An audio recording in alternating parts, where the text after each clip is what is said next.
daa bari de. wuy ma génne dugal bépp nguur goo gis. daa mos a ànd ak moom Khalifa man bu ñu ma joxee direction te bi may xeex ma àndoon ak ay jeunes patriotes sénégalais. ma ñëw ci benn bureau fekk fa ñoo xam ni ay jeunes sénégalais lañu. ce sont pas des patriotes loolu amul solo dañu am appartenance politique bokk APR wala PDS loolu amul solo yépp mënuñ ko muñ mais bu ñu ci boolee di la fakastal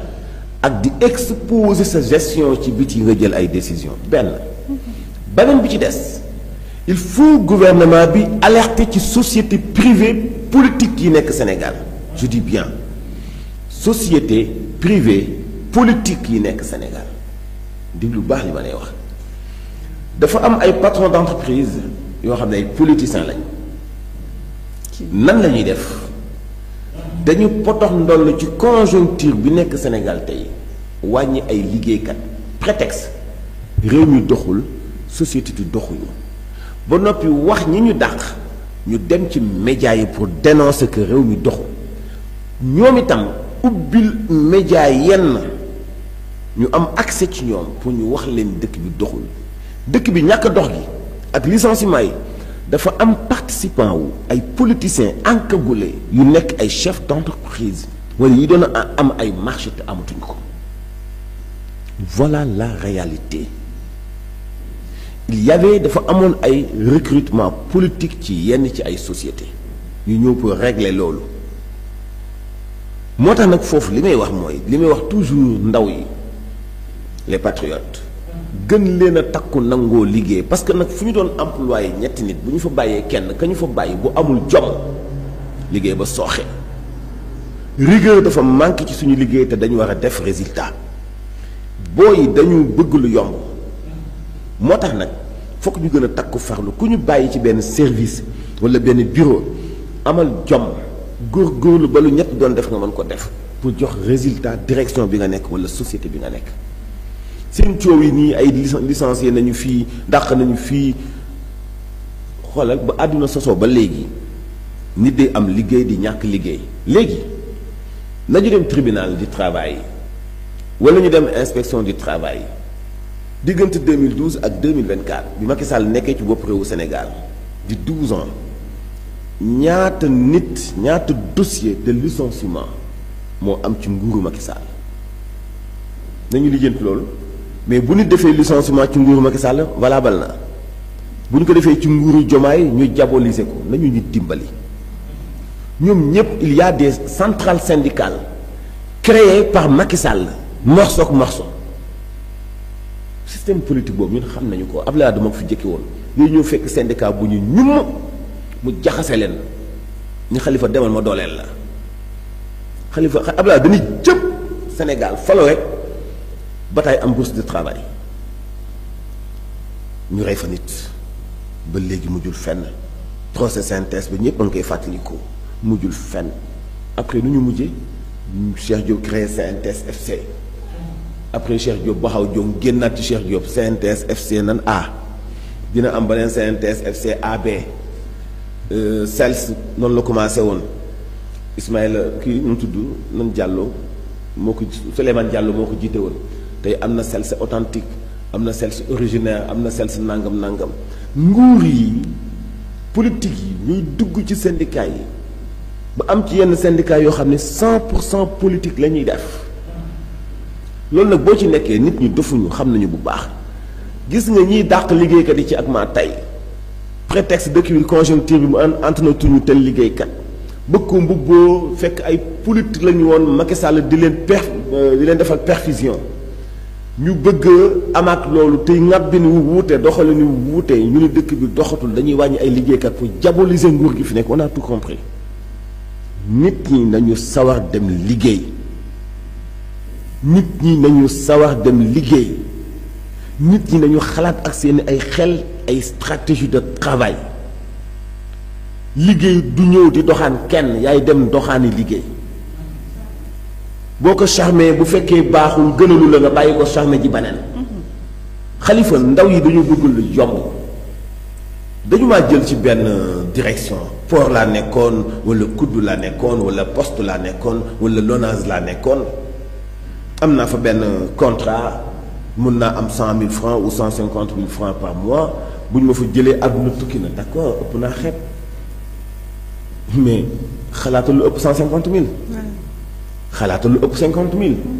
xalaata lu ëpp 25 000 bu fekkente ni bi dañ laa wàññi mais va chercher beneen affaire bu ñu la fa bàyyee nga bëgg a liggéey continuer nga liggéey mais ki ñu dénk direction mu koy doxal moom moo xam nan lay def pour am résultat parce que yow mi fa nekk ak yéen waa dëkk bi wax tegoo leen ko fa ki ko fa teg dafa am lu mu ko sas pour bëgg mu def ko ci ay résultats Ousmane Sonko génnoo na fi benn circulaire ñëpp di ko kaas bi wax ci affaire café yeeg frigo yi ak yooyu nga foog ne lu yomb la du woon lu yomb du woon nay wala acharné wu ci kaw nit ñi parce que budget café ci direction yi moo cher mais nañ la wax budget café yi ak budget réparation clim yi ak budget réparation frigo bar yi nekk ci bureau DG yi nañ la ko wax Khalifa nañ la wax budget réparation xoos benn peinture benn bureau directeur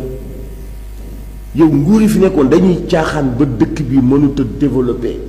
yooyu nag fu ñu dindi ko tey du yomb tax ku nekk di kaas di wax syndicaliste yëpp dañoo am fu ñu féetee te ñoom ñëpp politique yi fi nekkoon moo leen wax créer leen ay syndicat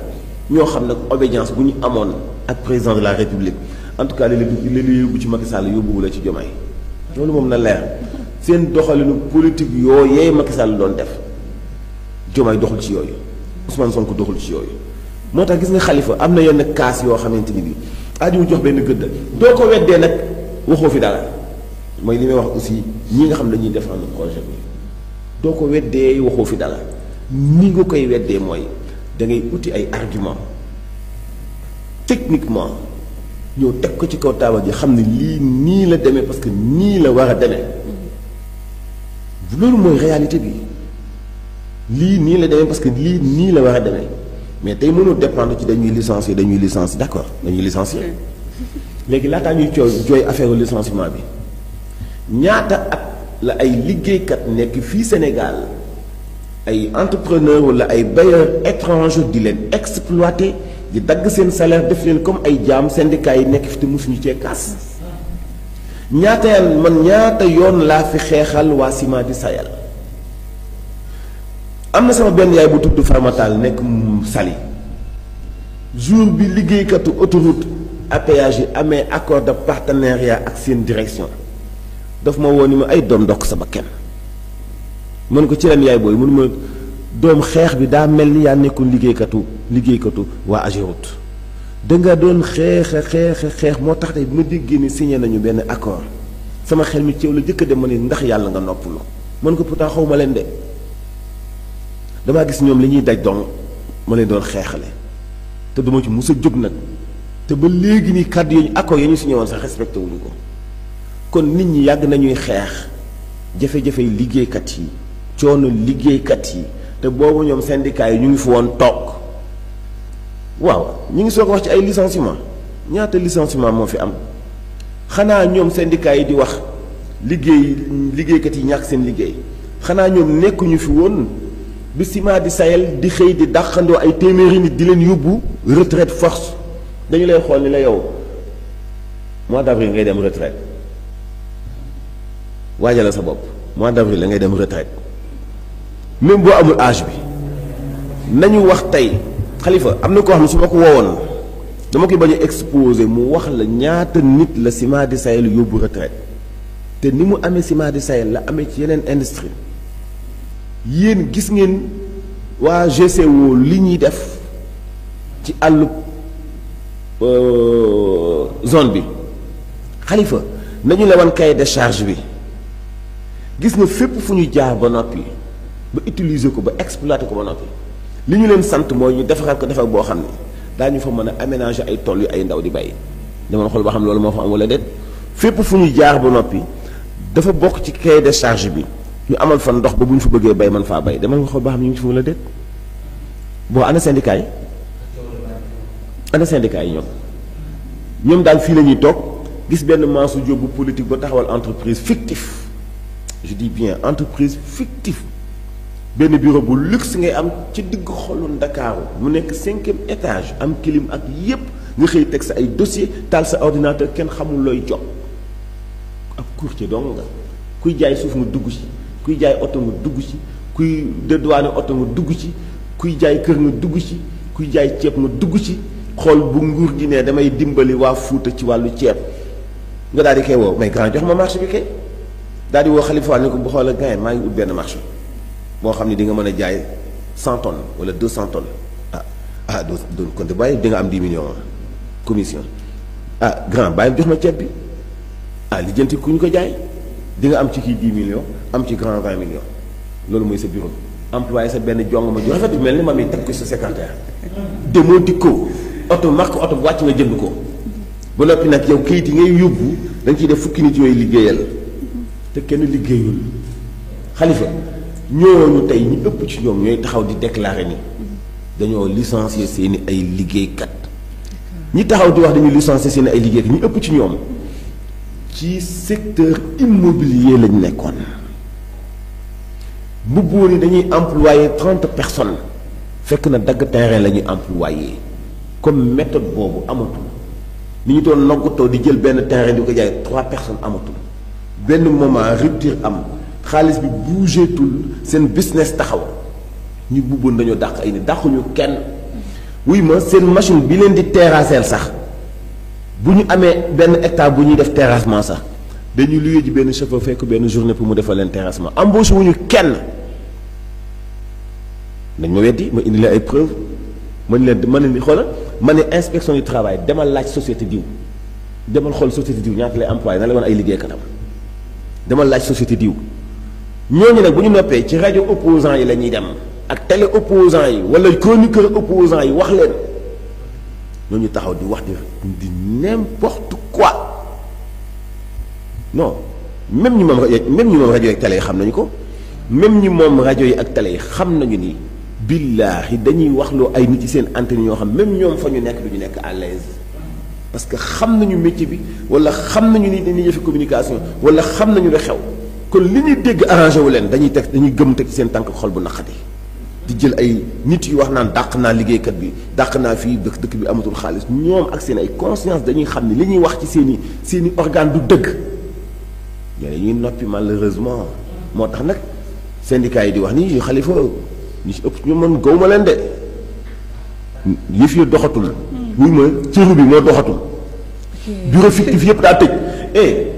li la koy firndeel mooy est-ce que xam nga nguur gu dem gàddaayloo ñenn xam nga loolu. d'accord. waay ci milieu yëpp na milieu yooyu noonu gars yi am ay bureau de luxe di ko xolu Ndakaaru nguur gu dem gàddaayloo ñenn. dina am ay bureau transitaire yu tëj. dina am ay agence immobilière yu tëj. dina am ay agence de voyage yu tëj. ñu naan ana diw leen mu ngi États-Unis tey boo ma laajee ma wala ay nit yu dem ay États-Unis ay France dootuñu ñibbisi parce que non seulement ay xaalisu jàmm gàllu na ci seen kaw mais mënatuñoo am li ñu doon am te ñu ngi doon incarner benn vie boo xam ne dootuñu ko dundaat Sénégal kon foog ñu dem France dund fa torox tànge wala ñu dem États-Unis dund fa torox tànge moo leen gën a dund torox tànge fii Sénégal balaa ñoo dem nag dañuy woo syndicalistes yi diaboliser leen ñooñu ñëpp di kaas ay liggéeykat kenn lañu fi xoolal lim bu tuuti par rapport ak ñoom li ñu koy waxee lu jëm na ci société nationale yi comme ay port ak yooyu c'est à eux ki ñu confier mission bi moom mooy xam ba xam day maintenir ay liggéeykatam wala day dàq ay liggéeykatam loolu yoonu syndicat nekku ci